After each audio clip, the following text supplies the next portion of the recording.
संयुक्त कृषक संगठन उपदेष्टा रमेश महापात्र बरगढ़ जिले में धान किणा बिका आज 10 दिन बीतीगलान जेन रेसीओ धान उठवार कथा से प्रकार धान नहीं उठवार जेन प्रकार चुक्ति होवार कथा से प्रकार चुक्ति नहीं पारबार मिलर्स माने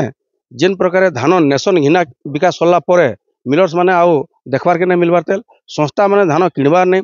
पदमपुर अंचल में बिल्कुल धान किणा बिका नुहे हबार तेल बरगढ़ जिले में किसी धान बिका होइथिबार बेले बाकी जदि देखमा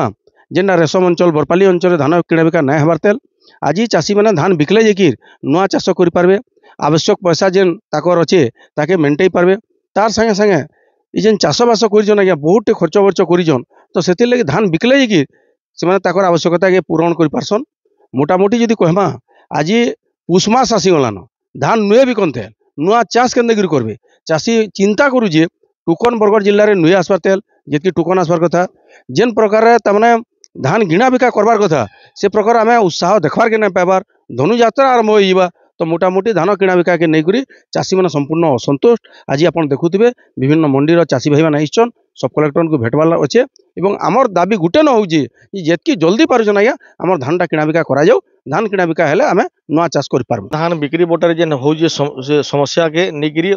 आम उपजिलापाल आज्ञा संगे आलोचना करवा लगे एसछु नहीं एटा गोटे म्यूचुअल मीटिंग है दुई आड़ू प्रयास ही क्या हेले बोला धान अचलावस्था स्थिति आपण मैंने सब जानूछन आमर बरगढ़ जिला गोटे नुआ ना परिचित है जेनटा कि बरगढ़ जिला कहसन धनु यात्रा लगी प्रसिद्ध है और धान चाष लगी प्रसिद्ध है इटा धनु और धान गड़ कहुसी किंतु धनु यात्रा के नहीं सरकारी माहौल जेन तत्परता अच्छी